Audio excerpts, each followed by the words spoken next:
Dear learners, welcome to this session. So far, we have covered details regarding tribal social system, tribal social organizations, and units of tribal social system like subgroups, moiety, phratry, clan, and tribal family. In today's session, we will discuss tribal religion.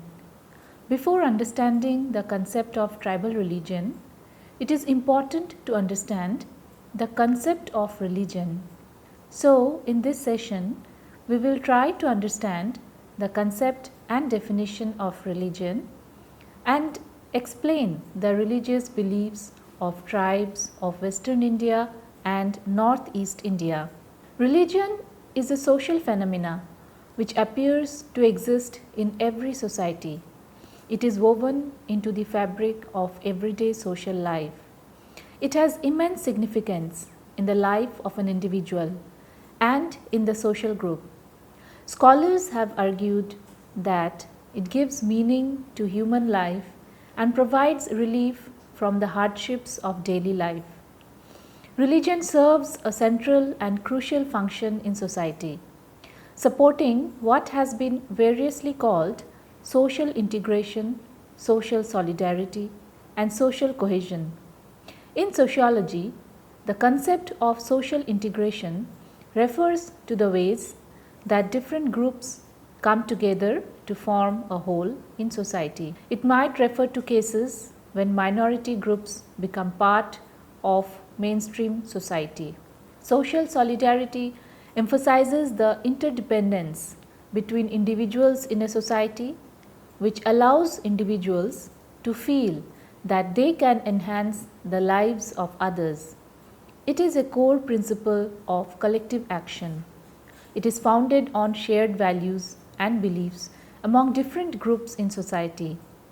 Social cohesion refers to the extent of connectedness and solidarity among groups in society. It identifies two main dimensions: the sense of belonging of a community and the relationships among members within the community itself. Religion is an all-pervading supernatural phenomena in man's life. Johnston defines religion as a system of beliefs and practices by which a group of people interact, interpret, and respond to what they feel is supernatural and sacred. Various sociological theories provide the relationship between religion and society and argues that religion is the creation of human beings. Émile Durkheim, a French sociologist, wrote a book in 1961 titled The Elementary Forms of Religious Life, in which he analyzed the origins and causes of religion in society. He studied the rudimentary forms of religion of various primitive groups of Australia and North America. He tried to explain religion in the complex societies through the study of organization of religion in simple societies. According to him, the most elementary form of religion would be found in those primitive tribal communities which are having an elementary social organization. Thus, it may be said that religion is the human response to the apprehension of something or some power which is supernatural and supersensory. It is the expression of the manner and type of adjustment which is affected by people with their conception of the supernatural. Religion had been regarded as a product of civilization. Religion is derived from the Latin word religio, which itself is derived from either the root leg, which means to gather, count, or observe, or from the root lig, which means to bind. All religions consist of a mental attitude regarding the supernatural. The most widespread manifestation of this attitude is in the shape of beliefs and rituals. All religions, primitive and modern, have this base of beliefs and rituals. Rituals consist in the observance according to a prescribed manner of certain actions designed to establish liaison between the performing individual and the supernatural power or powers. Beliefs are a charter for the rituals. These beliefs ensure that the rituals will be observed. According to functionalists, the function of religion is the contribution it makes to meeting functional requisites such as social solidarity. Durkheim, a functionalist, defines religion as a unified system of beliefs and practices related to sacred things, that is to say, things set apart and forbidden. Malinowski, another functionalist, sees religion as reinforcing social norms and values and promoting social solidarity by dealing with situations of emotional stress which threaten the stability of society. According to Durkheim, there are two basic components of religion, that is, the beliefs and rites. Beliefs are collective representations which are products of the underlying social structures. Rites are the operative part of the belief system, that is, various modes of action which are produced by beliefs. Durkheim emphasized the positive function of religion is binding the society together as it is a group phenomena. He classifies beliefs into two separate spheres of sacred and profane. Sacred is the most fundamental religious phenomena which is set apart and forbidden and considered holy. Sacred is the most respected and placed in higher position compared to profane things. Profane is opposite to sacred and refers to the mundane aspects of everyday life. Karl Marx, a German philosopher, developed the critical theory of religion, which was primarily dealing with the political aspects of religion. Marx sees religion as an illusion which eases the pain produced by exploitation and oppression.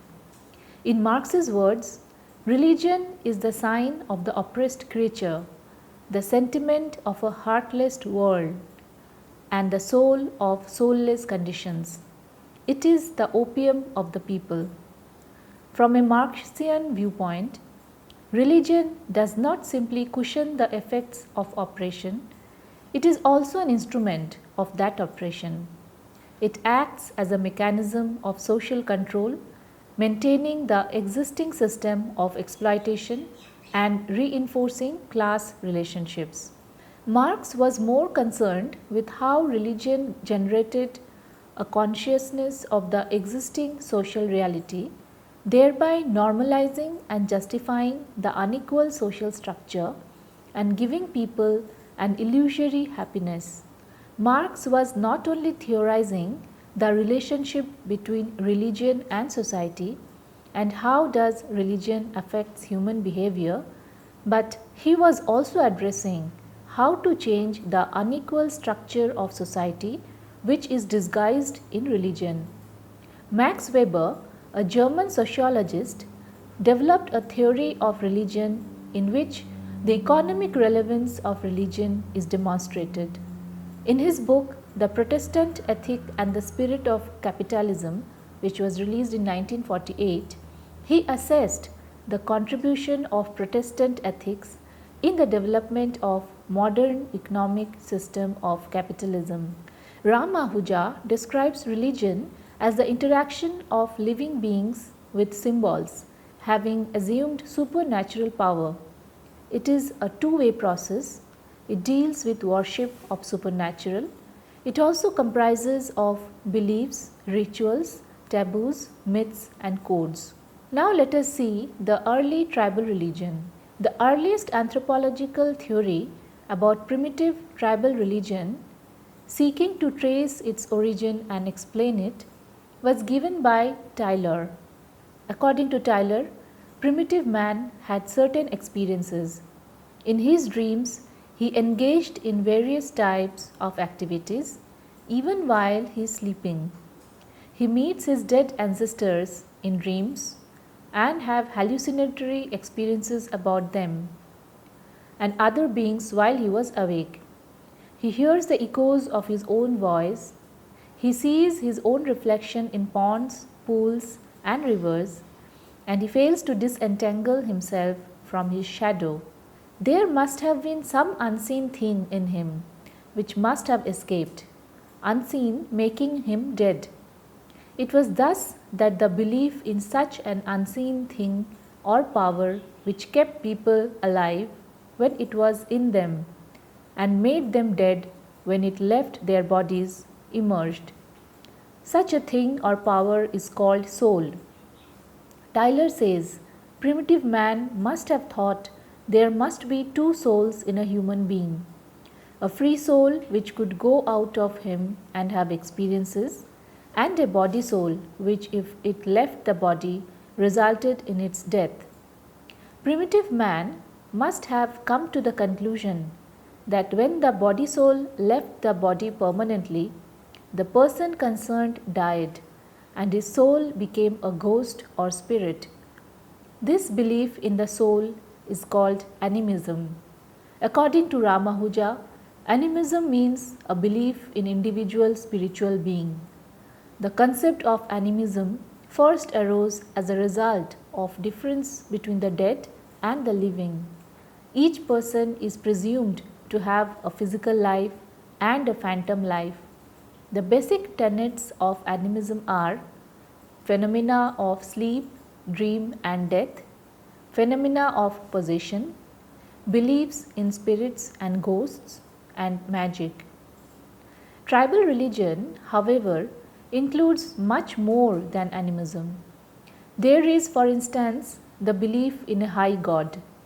The high god is a personal deity separate from and altogether superior to all other deities and spirits, the master and often maker of the universe and of men, the creator and guardian of the moral code, master over life and death, himself benevolent and immutable. In most tribal religions of India, the high god is today regarded as an otiose deity, that is, he is invoked but rarely worshipped. He has become a distant deity who leaves the world and men at the mercy of the minor deities, the spirits and demons. Any primitive tribe have special rites of veneration for their ancestors on the occasion of a death or on certain feasts. All primitive tribes are convinced of the survival of the human soul after death.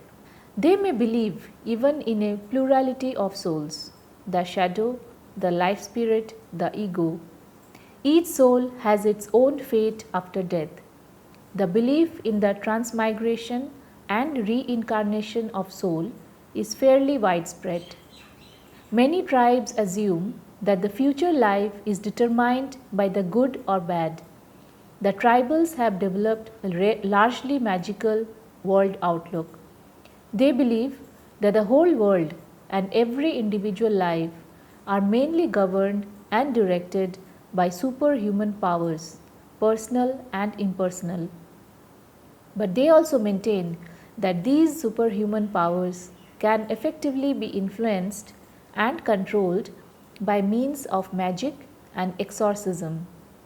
In particular, tribals believe the cure of diseases is in the hands of magicians who, by their divination or while in trance, indicate the nature of the disease, its natural and supernatural cause and means, and rites by which a cure can be achieved. The tribals are well aware of the fact that some diseases have natural causes and can be cured by natural remedies, of which they know quite a lot, but they suspect that many cases of sickness or accidents are caused by supernatural agencies. The tribals also believe in the existence of many evil spirits which have never been human beings. There are also spirits animating trees, rocks, rivers and springs, hills and mountains. They may harm a human being if they feel offended or if offerings due to them have not been fulfilled. If a person falls sick or has a misfortune, the tribals consult diviners, exorcists, and magicians to discover what deity or spirit has been offended and how to appease it. Tribals believe black magic is frequently responsible for much sickness or misfortune among the villagers. Black magic can be counteracted, however, by white magic. Tribal religion is based on oral traditions. The tribes express their beliefs in everyday language. Their rituals are aimed at solving day to day problems of life.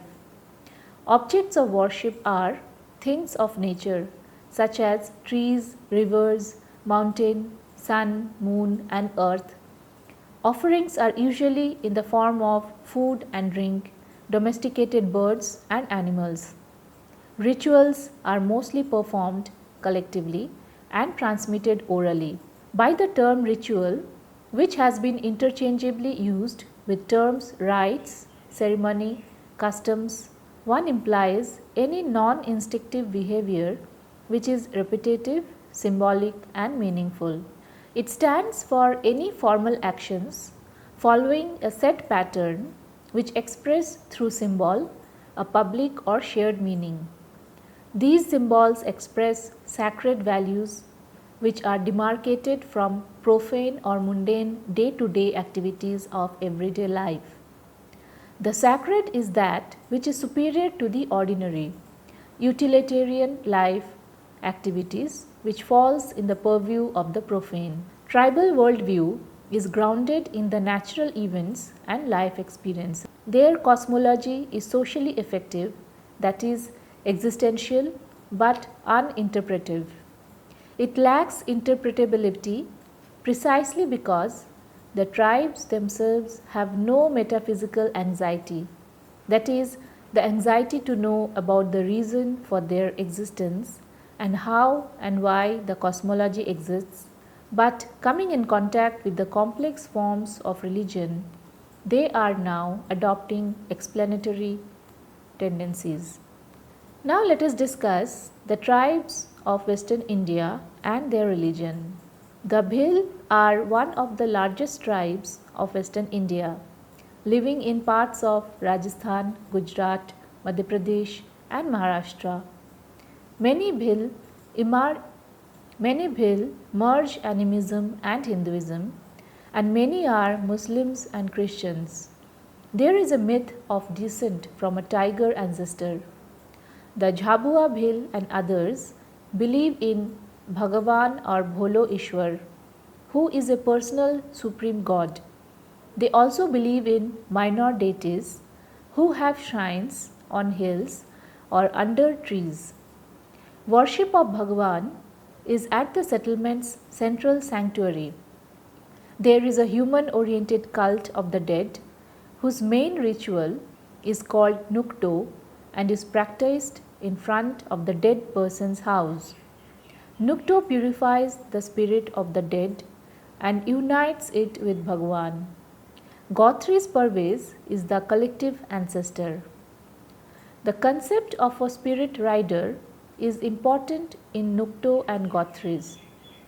Parvez accompanies the spirit on part of its journey to the afterworld. According to Ram Ahuja, besides worshipping local goddesses like Kanyalo Mata, Bhed Mata, Piplahan Mata, etc., Bhils also worship Mahadev, Hanuman, Nathji, and Kesariyaji. Kesariyaji is worshipped by all the Bhils of Udaipur, Dungarpur, and Banswara districts. Some of the gods worshipped by Bhils are installed in temples, while others are installed in the peak of some hill without any shelter, but with a small flag fluttering over them. Almost every large hamlet has a small hut in which the image of one or other god or goddess is placed. The method of worship of Bhils include prayers, sacrifice, possession, and charm.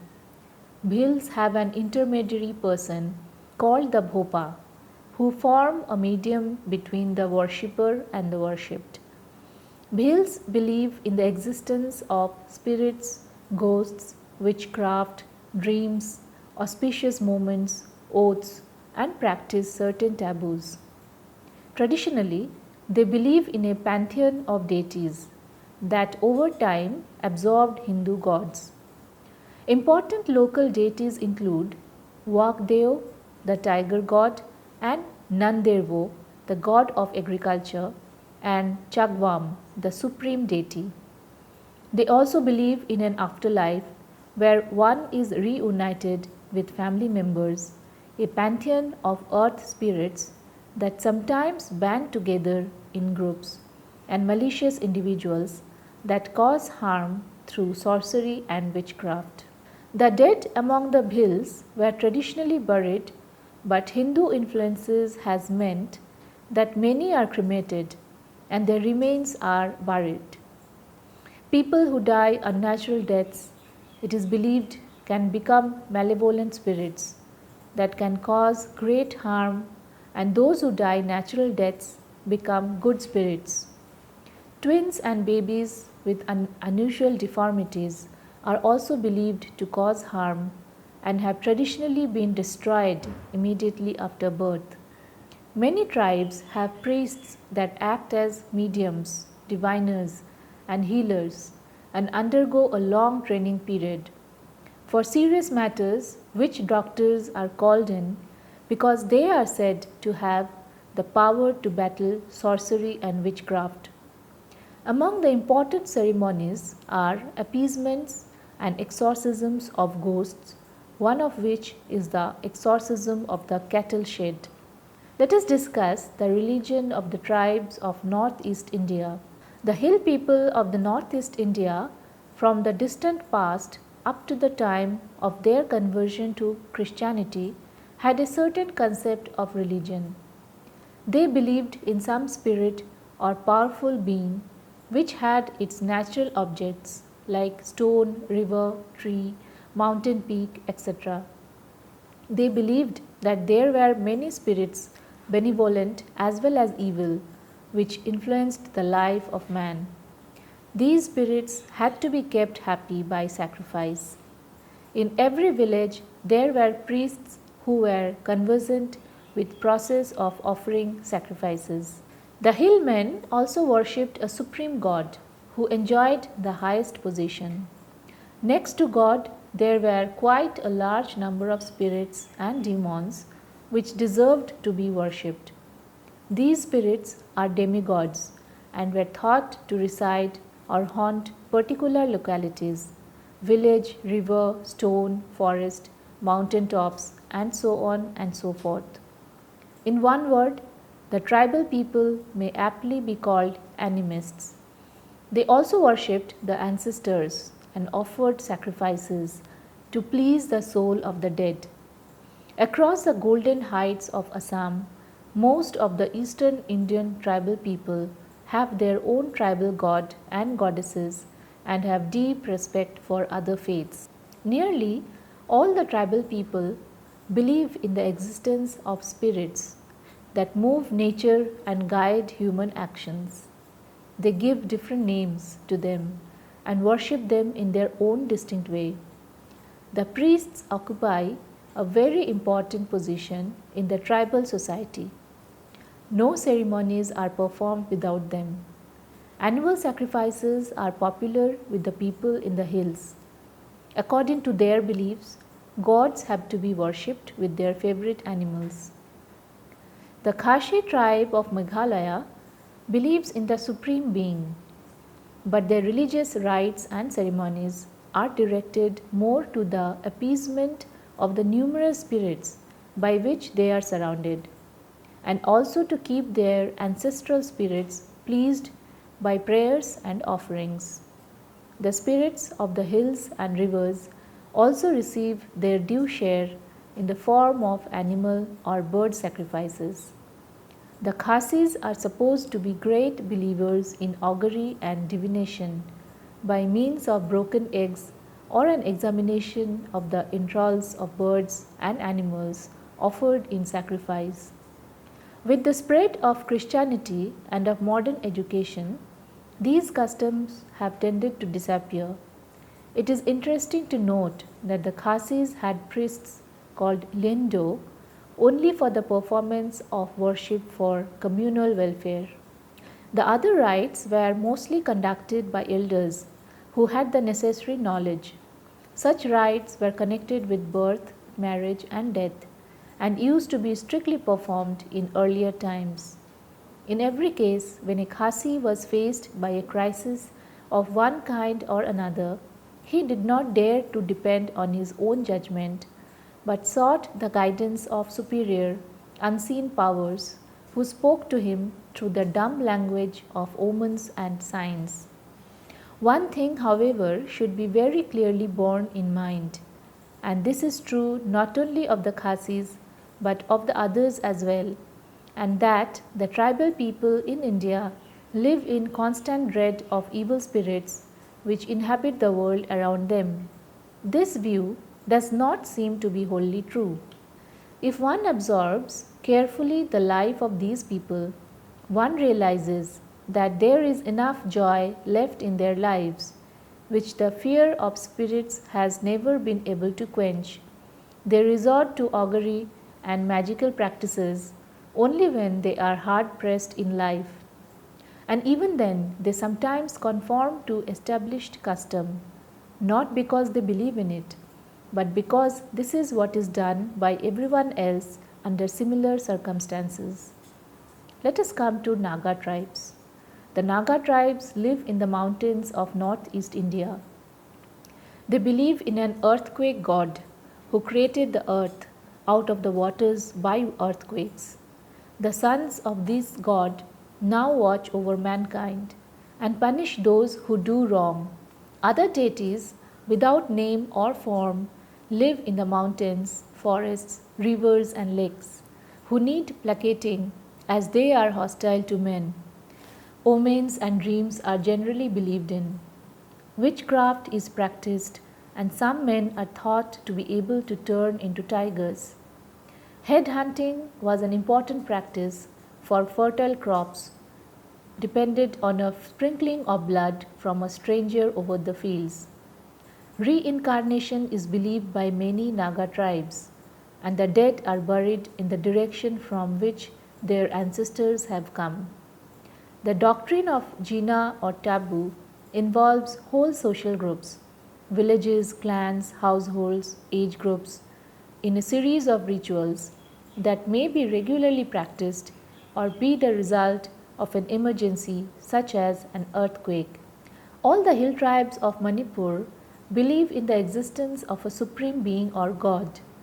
They all believe he is the creator and sustainer of the universe, and thus worship him so that the soul may find its place in heaven. They also believe that those who live a good life in this world will have a good life in another world. They believe the Supreme Being is a judging God. It is a common practice among the tribals that whenever a critical case arises to be settled in the village court, the elders under the chairmanship of the chief ask both the parties to swear in the name of the Supreme Being, judgment upon the wrongdoer, which implies a fatal punishment from above within a certain period of time, is fixed before they act by swearing. The most important practices of swearing in the critical cases include biting the Raihai stone, which is a small black round stone, the abode of a war deity, kept on a pile of stones or platform at the premise of the village chief's house. The stone cannot be touched because if anyone touches it, he or she will face serious illness, even to the point of death or becoming mad. The biting of fresh soil of the disputed land, and the last is drinking the poisonous juice prepared from the plant of an eye, which is called eye tuidon. All of these are to be done while swearing in the name of the Supreme Being. After the ritual, if death occurs in one of the two families within the stipulated period of time, this is interpreted as revealing the wrongdoer and consequently the judgment of God upon his family. So, God is seen as a God of judgment. Sacrifices are offered to appease God for both individual and community prosperity and protection from any natural calamities. They have also faith in the existence of certain friendly and evil spirits. The abode of these spirits is stones, trees, rivers, streams, forests, and mountains. Thus, there are plenty of rooms for the embodiment of spirits in this thing, as found in the traditional religions of the hill tribes. They also believe in the existence of individual household deities who help the welfare of families and individual paddy field deities who protect and bless the crops. They therefore offer sacrifices very often to these gods to appease them, especially during the time of sowing seeds, harvesting, and festival times. Illness is often conceived to be caused by the evil spirits. So, a physician, fortune teller, or sorcerer is called in to placate the evil spirits. Among the Kuki-Chin, the practice of a sacrifice known as Gampi in the forest is done to appease the spirit so as to release the soul of a particular sick person. Thus, the tribal traditional religion is centered on fearfulness. Ancestor worship was practiced among some tribes of Manipur, although some tribes only revere their ancestors. They also strictly observe taboos, jinas, and ceremonies. Omens, divinations, and dream are interpreted on all important occasions.